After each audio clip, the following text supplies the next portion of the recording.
Hello, everyone. Thank you for joining us today for a live conversation, SDGs in your yard. I am Stefania Marchina. I am a passionate volunteer in support of the United Nations and hello, everyone. Thank you for development. joining us today. And I'm here with my good friend, Bettina Hausman, who is the president of the UNA San Diego. Bettina. Thank you, Stefania. And what Stefania missed to say, she's the executive director of the UNA San Diego.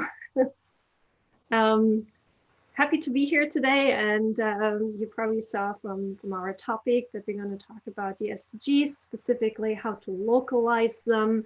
And so we're at the UNA have done quite a few workshops, or rather brought together our community on the SDGs by highlighting certain businesses that would fall under the Sustainable Development Goals. And we want to talk about a little bit more about what these mean to us. And yeah, Stefania, what do you think? I mean, we have been doing now for quite some time these workshops on UN Info Session, as we call them. When you first heard about the Sustainable Development Goals, what went through your head? Well, that was a few years back, before 2015, when the conversation started going around. I remember getting these emails from the UN about participating in this conversation via small pools online and formats that you would fill in, that what would you think sustainable development is and what should it include. And my first thought was sustainability speaks to me about a future that includes everyone and does not deplete our resources. So meaning that it's not only a good option for our generation, but also the next generations that will come. So I remember I was very excited by the expectation of the Sustainable Development Goals. What was your first impression? Well, having been there in Rio de Janeiro, for me, this was really an exciting moment when it was made public, right? That we as a world collectively will introduce these goals that we all measure against to really better our world as a whole, because we finally realize that it's truly something that is so really important for our very own survival as a human race, but also with that all of our businesses that we endeavor on, be it here or even in abroad, right, have to be seen as a holistic approach on sustainability. What I found always interesting, and share your thoughts, what it is, it's when people hear the UN and in connection with any sustainability efforts, how it always feels, oh, they doing something and they are taking care of it. How's that for you, particular, considering we both aren't from this country and we're residents in San Diego, and we're embracing to the beauties and with that also the challenges that come with being a resident or essentially foreigner in a country. How do you feel about, particularly when you speak to our fellow Americans about the UN, about the understanding in itself of the UN? Yeah, I think it's kind of tricky. I think both Bettina and I have backgrounds in international relations. So we also got this education about what is the UN, right? And the UN is usually related to peace, to even those peacekeeping operations, the blue helmets or something people usually associate with. Or are they also associated in other parts of the world? Because I am Mexican, but associated with the US a lot. So I associated with the US power and even intervention in other countries to promote peace and build democracy, for instance. But usually that connection with sustainability is not there for the regular citizen that is not really well acquainted or reading much about this. And it's also that feeling that you're saying that, oh, it's the UN up there somewhere, some people that are very important and wear suits in these high level places that take these decisions about the world. So part of our jobs as volunteers in the UN Association is to change that mindset and to bring the UN to us as something that we embody. What do you think about that, Bettina? Yeah, I mean, and I feel, and I think you and our interns and volunteers can really speak to that too, is how challenging it is really to make this connection from this international body to really, how does it really impact me here in San Diego, in any other city, really, me personally? Why would I care about conventions that are being agreed on? And particularly really coming back to the sustainable development goals, what's my role? Why do I have to care? And isn't it something somebody else takes care of while I'm paying taxes for it, right?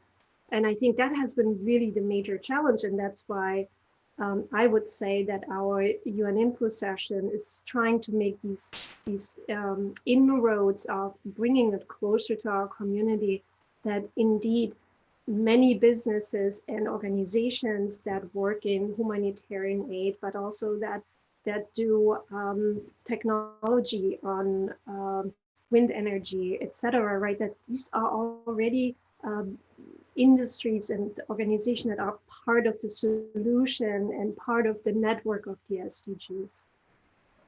Of course, and especially talking from the US, like in that place geographically, talking about development sometimes takes us to other part of the world, right? We think about those developing countries Right. need to develop, right?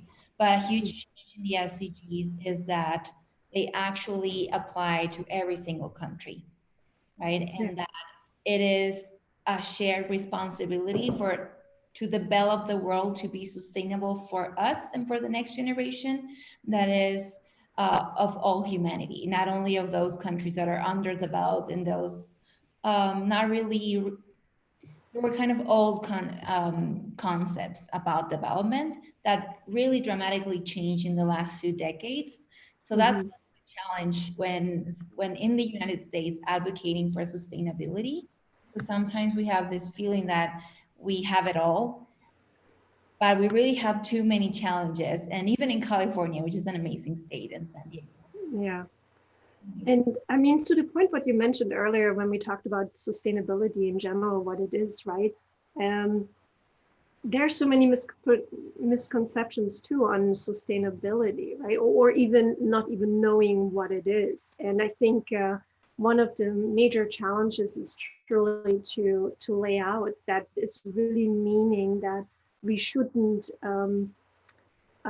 what we need right now, right? We cannot go beyond the present, because otherwise we would jeopardize. I mean, what we're taking now out, we have to think about the future on the resources we are using now, because if we are expanding on that overly, then we don't have a future to look forward to, right?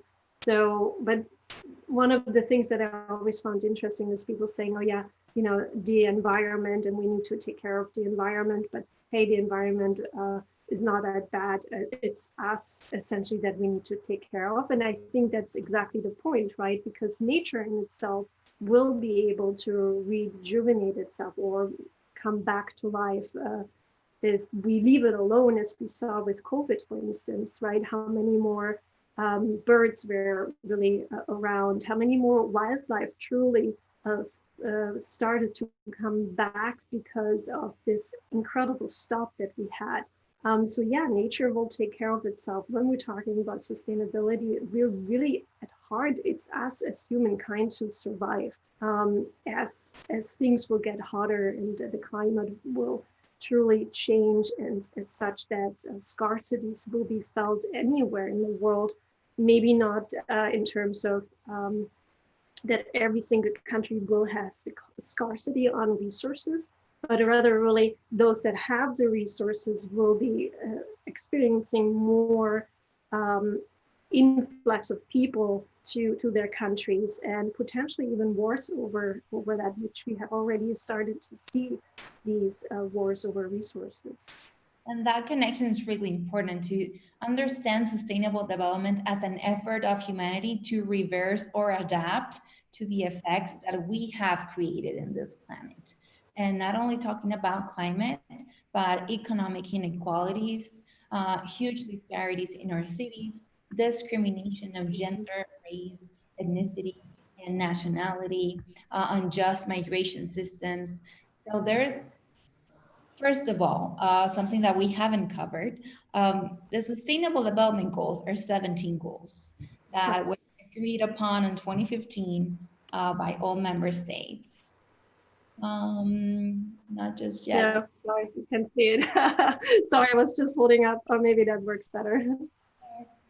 So those colorful goals were born in 2015 officially, and they cover from no poverty, zero hunger, education, health, um, sanitation and water, clean energy, resilient cities, reducing inequalities, responsible consumption and production, climate action, life below water, life above land, and of course, a goal that's special to our hearts, which is partnerships to achieve those goals.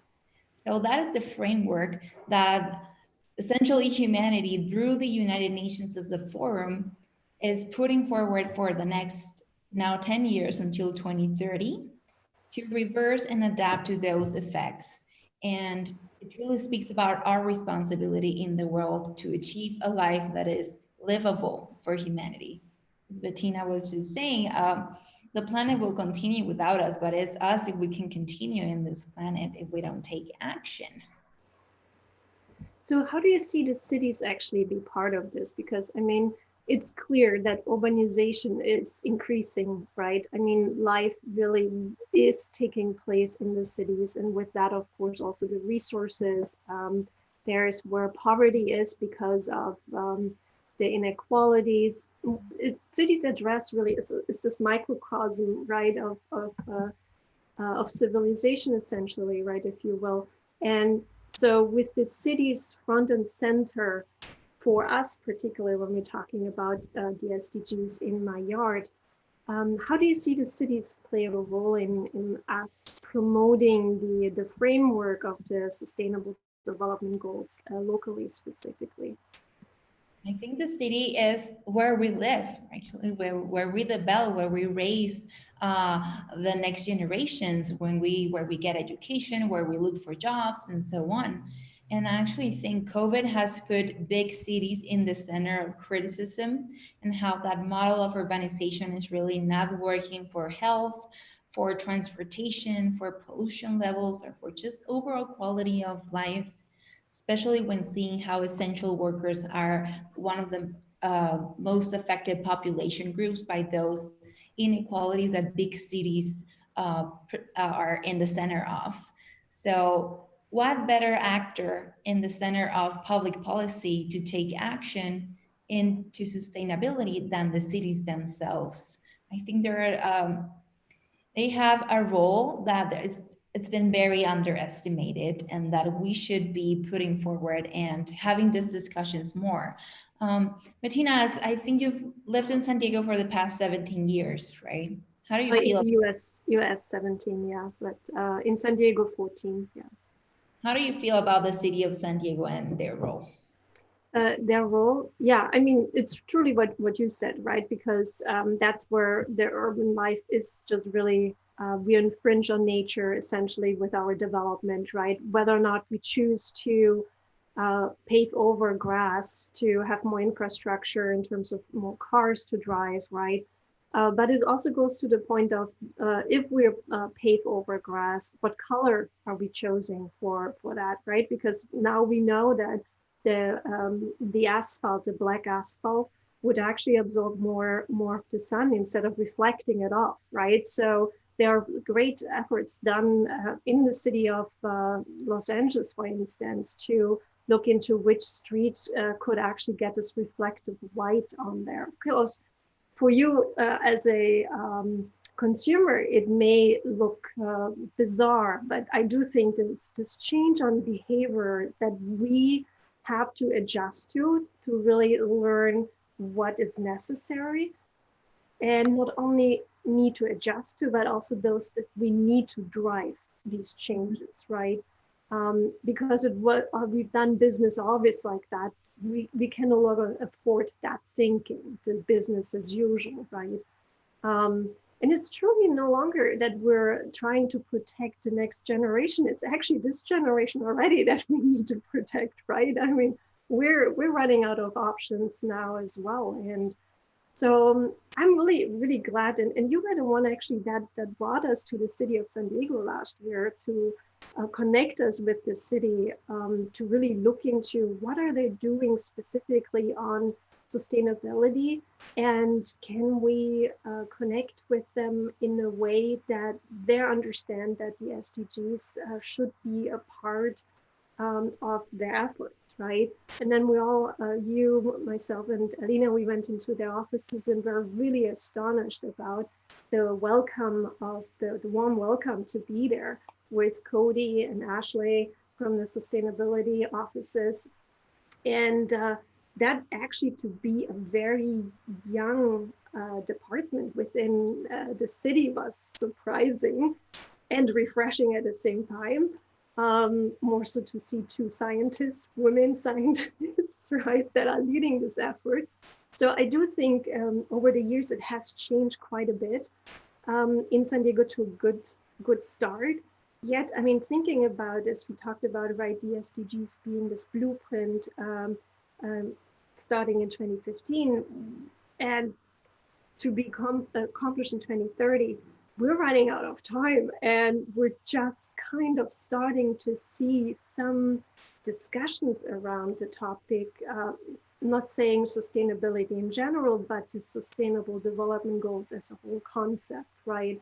Because I mean, what you and I always talk about, right, and we both agree, it's this people working here, working there, doing something here, doing something there. It's sort of the silos. And the SDGs seems to really provide this incredible concerted effort where we can all really break out of the silos to together really work on these things that address all of our humankind really troubles. It doesn't matter. I think that's what you said also at the beginning, right? Doesn't matter in which country you are, we all experiencing hunger in our neighborhoods, in our cities, no matter if you're in a developing or developed country. We do all have concerns on health, more or less access thereof. Quality education, you know, we're not preparing our kids nowadays for the jobs that they will encounter once they come back, or once they get into the market, right? So all these aspects, and I do have to say, I'm really encouraged with this city to have done these efforts. And I feel strongly, and that's what our efforts are, right, is to bring it more so to the community, to have businesses be connected. And maybe you want to share some of the examples that we have done with some of the organizations that we have worked with.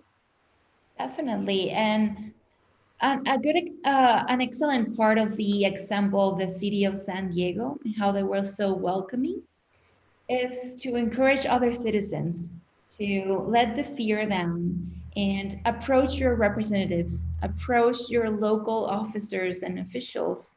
And you would be surprised what you can accomplish by looking a contact up, emailing people, looking for phone calls, appearing in their offices, scheduling meetings. And it does take some time, but I wouldn't say that much time that it's unattainable for a regular citizen to do, and especially if you organize with others. So the United Nations Association in San Diego, we've been around since 1946, and it is a fully volunteer-driven organization. And through volunteer work and organizing ourselves to advocate for the UN and right now for the Sustainable Development Goals, we've achieved things so big as the city of San Diego having the SDGs front and center in their planning on their sustainability efforts. And that is something you can do too. And other nonprofits are excellent examples of how they're doing that. We have an amazing partnership with Feeding San Diego, which they collect food that is going to waste from big grocery stores and then put it into sort of stores that they don't require money to shop in. For people who can't afford food, go in there and in a dignifiable way get the food that they need. And they truly embody the zero hunger and the no poverty goals. And we're proud to be their partners and to guide them into including the sustainable development goals because they are champions of the SDGs. Bettina, do you have any other example, any organization you're very proud of? Well, Feeding San Diego in general, I mean, is addressing the zero hunger, but at the same time, they're also addressing the zero food waste, right? As they're going into the restaurants and grocery stores to really expired or to be expired grocery items that we wouldn't purchase otherwise are being taken on, and so they're not landing on our landfill. And with that, they're not contributing to the green gas houses. And there's many people, greenhouse gases, not green. And there are many people that don't even know about that when food gets onto the landfill, that actually adds to the composition of food, right? How that adds to greenhouse gases. And the methane, not sure how to say it in English, methane, I think it is, right? The methane is really something that I really have always to remind myself to this complexity, and but it's not only the complexity, it's really the full circle things come, right? Which what makes perfect sense because life is a full circle. So anything that grows is a full circle at point, right?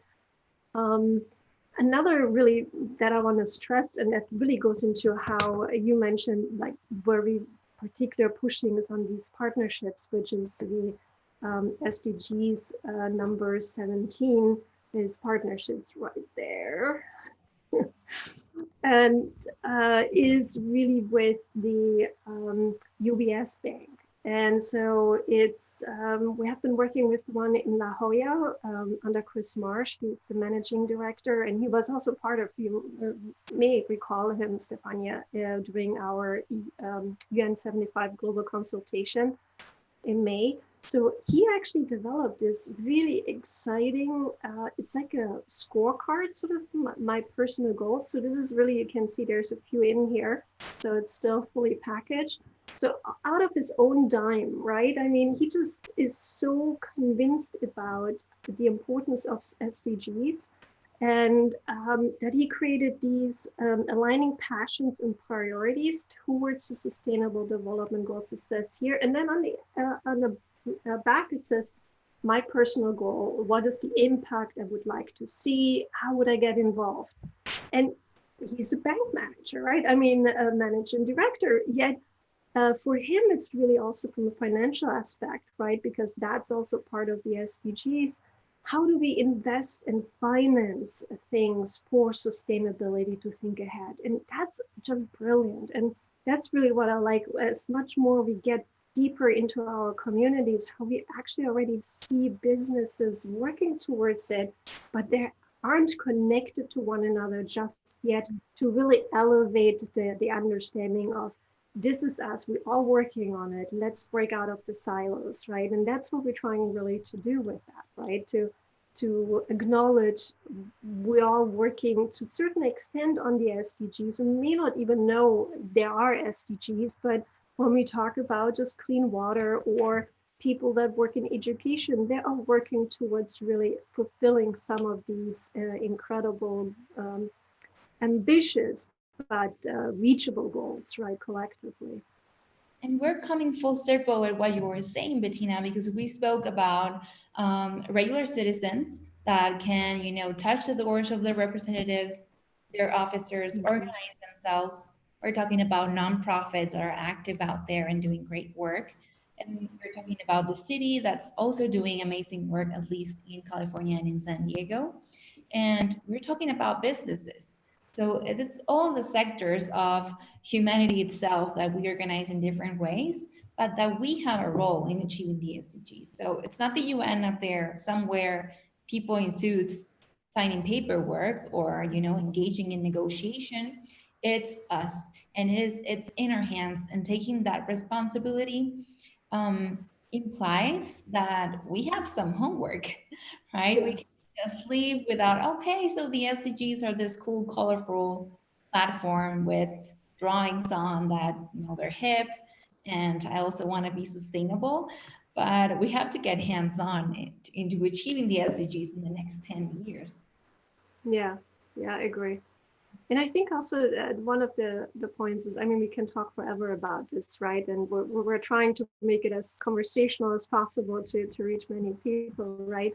Um, Sometimes you just don't have the time to get involved, and I get it. Then just seek out these organizations that are already in this space, that you can align with, right? Where you feel, oh, they're doing something, and like Oceana, our great partner on the oceans, or the Surf Riders Foundation or San Diego 350, right? These big coalitions that tackle really different, but yet so crucial parts of our life, be it on plastic, microplastic in water, or plastic really in general, the health issues on plastic, or the food security, the unhealthy food, the much sugar in the food, et cetera, et cetera. Just find that really that one organization you want to support, be it financially or really support by being a member. That is really a one-time payment a month, a year, right? And with that, you give a support by indicating you align with them, you're with them, and you pay this small membership fee that we all just really have, be it Surf Riders or Oceano or ourselves, right? Not such a big amount, but for those that can't pay, right? I mean, just come to see our events, visit our events, spread the word through social media. If you have access to the internet, that is, of course. But you know, all these little things make a difference. Or just stop and talk to someone in one of these open fairs that we sometimes are Harmony in Actions, this annual open fair that really hosts all the organizations from around San Diego to ask questions and just see what we're doing. And I think that's a huge responsibility to, in addition, of course, to advocacy, to go into the offices of your representative. But again, if that's not, you know, a comfort level for you, we do it for you. Just let us know. We're just asking for support, some shares, some likes on social media. But another thing we could all do is to change our consumption habits, right? Because there is, of course, pressure to change the model of production that is right now still unsustainable, most of it. So we're doing that advocacy. Many of other organizations are, and plenty of new businesses are changing their ways. But we as consumers, we can change what we buy. We could use our money, our power money as demanding society to choose more sustainable businesses to get our either our food or other luxury items that we might get, depending on our purchase power and our needs. But definitely changing our way of consuming and just being aware. Sometimes it's not costly for us, or it's too costly for us to change the way we consume certain things. But knowing is something that really weighs on you to change things little by little. Bettina, do you recall like a time where you realized that you were consuming things that were damaging the planet? Oh, that's a good question. I think by sheer breathing, we're already right. I mean, we're already contributing to the problem. I actually more recently, so when 3 years ago, when I was in New Zealand and I saw the real impacts on wildlife, specifically with plastic straws, and I mean really heart wrenching. Not only that you see it with the wildlife in itself, innocent, you know, animals, but also the realization. And I think there was a report that was shared. I want to say also about 3 years ago that In our fish in California, there is already so much plastic that the fish in itself is taking in, because of the, plastic doesn't disappear, right? It gets just smaller and smaller and smaller, as anything in physics, right? It's sort of, it doesn't disappear. It turns into something else, right? So the fish is had, I want to say, a ridiculous high amount of plastic already in it, maybe over the 90 percentile even. So, and then there was this picture made where the fish was sort of on the plate, but essentially they removed the fish and had plastic sort of on it, and that you would eat that plastic, right? That was shocking to me. And that was a real powerful image that helped me sort of really to twice think about, when I go into the grocery store, to take that plastic that they have for each single of the vegetables, for instance, right? Number one, I'm bringing my own, and I had done that because of Germany, but when I moved here first and people looked weird at you, why do you bring your own bag, right? Now it's becoming finally the other way around. However, also when I go there, and I forget to bring anything where I can put it in. I use the paper, the advertisement paper that they have usually in the grocery store.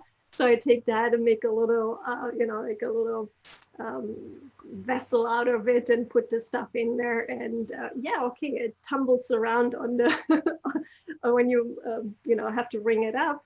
But I don't care. And if it's all tossed together in my bag. But these are the things that I feel strongly about, because yes, they say, oh, they're reusable. But honestly, how often do we reuse these plastic? And if you reuse it, you use it for trash. Then you put it in the trash. That's not reusing. That is just repurpose one time. Yeah, it's like plastic bottles. Like I remember in high school, that's about 10, 11 years ago, I used to always buy plastic bottles and just maybe reuse them 3 times, refill them and that day and the next day, and then, toss it away. And I think it was about 4 years ago that I started making those connections. And right now, for me, buying a plastic bottle is a pain. It's something that I really dwell on doing unless it's like absolutely necessary. Unfortunately, there are places in the world that accessing clean water is really hard, and therefore being able to have a hydro flask and fill it out in whatever place with water is an enormous luxury that we have in San Diego. We can drink tap water. Or I was just seeing this documentary that in France, and specifically in Paris, there's all this drinkable fountain waters everywhere. That's super high quality water. So that's an example of an effort that a city can do to have access to quality water for everyone, eliminating the need for using plastic bottles. Yeah, I agree. And that is a really great example, Stefania, in terms of the access to clean water, because we do have the trouble here in the US too, right? Even in San Diego, that, for instance, our homeless population doesn't have access to clean water after 5 p.m. or sanitation for that, right? If they're not finding shelter in a shelter, the public bathrooms are closed down. The majority of them, there's really, I believe, 1 or 2 that are in San Diego, and you can see the picture behind Stefania and I. That's actually Balboa Park, where our offices are. There's a bathroom that is open 24/7. But I mean, not everyone can come to Balboa Park that is without a home. So the sanitation, when we're talking about clean water and sanitation, it's here in our yard. It truly is. Like in beautiful San Diego, you think of that landscape with the buildings and Coronado Island, and you wouldn't think that we face those challenges here. You wouldn't think that under COVID-19, where when all bathrooms went closed and not a single store will lend you a bathroom, Yeah. there's people that don't have any other options. Yeah. So a thing that we were reflecting on about COVID is how we really accentuated our inequalities and our challenges. So it's another sign in the world that we really need collective action. Even though you're just stopping buying a single-use plastics, or you becoming a member of an organization, or you buying secondhand clothing instead of buying new clothes that are actually have very high impact in their pollution, in their when we wash them, they release microplastics in a whole cycle of undesirable effects. Some things, unfortunately, are not reversible at this point. Yeah. But there's hope, right, Bettina? How do you feel about the future? Speaking of hope in the future, exactly. I'm just putting it back to you as the youngest executive director of our chapter. I'm not going to say how young you are or how old you are, whatever. However, I mean, in the history of our organization, you have been, 74 years is not little. You've been really the youngest on the head of the organization. And so with that, you really represent the new generation, the one that really has already had to deal with quite a bit of the damages that's clearly already very much from the climate impact, etc. How do you see the engagement of the next generation and even your peers and including us, the older generation? How do you see us to be part of all of this change? And do you have any, do you look forward to a future? Yeah, it's quite a question. I would say that my generation is not as involved as I would have hoped so. When I was younger and just getting into activism and, trying to get my peers involved, I didn't get that much of a response back then, and not now much. I think that the millennial generation in general has been impacted by so many things, the 2008 crisis and all these junctures that put us in a very special place to become activists or not. But the younger generation, the C generation, and, students ages 14, 15, 16, wow, they're really overrunning my generation when it comes to activism. Mm-hmm. And see those amazing, famous examples like Malala and Greta. But we've met these students and we've seen an increased interest from younger and younger students wanting to volunteer from 18, 16, 20 that we didn't used to have, right? We used to have the average intern that wants to get through an internship because it's good for your resume. And then we would have generation from 40 to 60, 65, which is, adults, we would say. And then it would be rare for me to have a peer of my own age in the activism realm. But right now, 20-year-olds and 18 and 16 are overwhelming us with their passion. So that gives me a lot of hope to a future that they will change the way things are done. How do you think, particular, organizations as ours that are fully volunteer, yet can enhance your resume by getting active and involved, right? Yet we're not really offering financial help, or if you want to interns, right? And with that, of course, we're excluding a few populations that really rely on a paid internship because, right, they just can't afford this for free and investing, giving the resource for free, essentially. How do you think we can address that going forward to be as inclusive as possible, to particular on challenges that populations that are truly marginalized will mostly be impacted by? Yes. Well, definitely it's an asset of an organization as ours that despite we don't provide specific services to the community, we serve as this platform, this forum for partnerships to advocate for the United Nations, for sustainability, to get that experience with advocating with representatives, with legislators, to work with other community members, to have this sense of how an organization works and how peers get together and have achieve goals through teamwork that is fully volunteer. We have that enormous challenge of reaching other populations, especially marginalized populations. And I think the first thing we can do is to connect with them, because since we usually circulate in our same circle of the people that we know, and then the people that know us connect us with the people that they know, and so forth, that chain. We're pretty well known in San Diego, I'm proud to say, but we need to get the word out there into communities that we haven't reached just yet. And unfortunately, during this year, because of COVID, everyone it's highly financially impacted. But I think something we could do in the future is, if we're able to access funding, we could offer a scholarship or a fellowship program to specific students that would be highly benefited to be part of us, and to have a stipend that they could use to balance that out for the time that they would give to us. I think that would be an amazing project, Bettina. Yeah.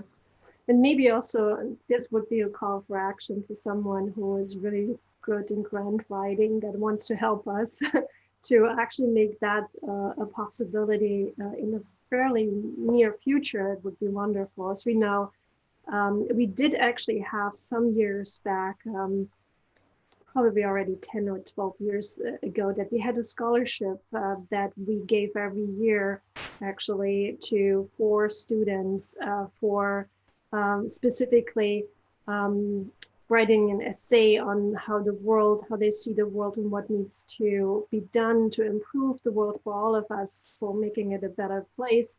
And we give a scholarship that then towards their application for a college. However, unfortunately, as we all experienced, the philanthropy sort of really, particular during COVID, to take a huge hit, that it would be wonderful to explore other possibilities, or even pair with other organizations to see if we can maybe collectively together find or sponsor a student for some internships that we can split between organizations, to really also play on this breaking down the silos, right? That the student will experience both organization, maybe one that's fully volunteer and another that has paid staff, to see the difference, but also really learn sort of walking the lines. And a good action item for adults too is to pave the way for youth to have the space to speak, to be heard, and to implement their ideas. And I think that's something that at UNA San Diego we are aiming to do, to build that space for the youth, for them to grow within it, and to use it to implement what they see as an opportunity to build a better world. So, on that sense, working towards having a more diverse youth on all aspects of diversity and inclusion is one of our main goals in the next couple years, especially as we've talked before, how inequalities are in the center of um, the adverse impacts of everything we've created as a humanity, from climate to access to water, to access to employment, hunger, gender inequalities. So achieving the SDGs can only be possible with diversity and inclusion in the center of it as well. So definitely that's something that, if you're hearing us and if you want to participate in those efforts, come join us. You can always email us through the contact in our webpage, and we have application forms for volunteers and internships all the time. And we also a very diverse bunch of people, not only tree huggers. We're really from party affiliation over personal background, in terms of ethnicity, in terms of our education level, and also really nationalities. So it's rather really an exciting group of people, and also the range of age. Our board, I want to say right now, the new board that we are have implemented as of February of this year, the average age is probably 39, which is not bad for a board of 14 people. And then we have our interns and volunteers. I want to say, Stefania, what do you think? If we take the volunteers and the interns together, what age would we? Like between 22 and 24. Yeah, right. Fairly young. And quite a few people that are really engaged with us. That is super exciting to see, just really getting the energy from the students. At the same time, the students really saying their benefit from what we bring to the table, the generation X. And When you talk about volunteers and interns, remember that Bettina and I are volunteers. yeah, So volunteers are in leadership positions. They're not only, we all start from the bottom, building the trust and the skills. But for instance, our social media manager, she's super young. She's studying at SDSU, and she is an incredible leader within our organization. And she's less than 25. Yeah. And she didn't even start out of wanting to be a leader, right? She just wanted to. So it means even if you don't feel, oh, no, don't give me any managerial responsibilities. She really grew into really realizing she needed additional help in really managing all of the social media. And voila, now she's a really great leader that her team is looking up to, right? And even those that are older than her within the teams are looking up to her. So it's really cross-generational, where we're not by no means up to her. And on that note, please check our social media. Facebook and Twitter and on Instagram, and soon on TikTok. We're moving with the next generation. And if you're on LinkedIn, check us out on LinkedIn. We cover professionals too. Oh. Right. But to closing our conversation today, what would be your final thought for today? What would you want to leave the public with? Well, my favorite quote, as you know, from Nelson Mandela: "It always seems impossible until it's done." So yeah, let's do this together. How about you, Stefania? What? I think I always like to say that volunteering is not easy, but it is worth it. And it gives you something that goes way beyond money. I've heard all kinds of opinion about me devoting my time to volunteering, but it brings you something back that gives you satisfaction, a sense of purpose that it lacks in our society, and a sense of purpose that has impact, and an impact that you can see through teamwork and through achieving a small goal, just like speaking to a representative, or achieving a plastic ban, like was it styrofoam, that as a coalition in San Diego with Oceana, San Diego 350 Surf Riders, nonprofits in San Diego managed to have the styrofoam ban passed in the city. So that is something that you will take forever, that you made that difference in your community. Well, in that sense, right? We hope you will visit us on the website, or as soon as we're back open in Balboa Park. And we're hoping to address more topics on the SDGs, how they're localized and how they're really lived within our community or in the yard. Yes. Yeah, come visit us again. Yeah, so check our website, unasd.org. Check our social media, UNA USA San Diego, super easy. And we will link that below in the description as soon as we're off the live. And keep posting on our YouTube channel. We keep uploading info. And thank you so much for watching us today. Thanks. Bye. Thanks, Stefania. Bye.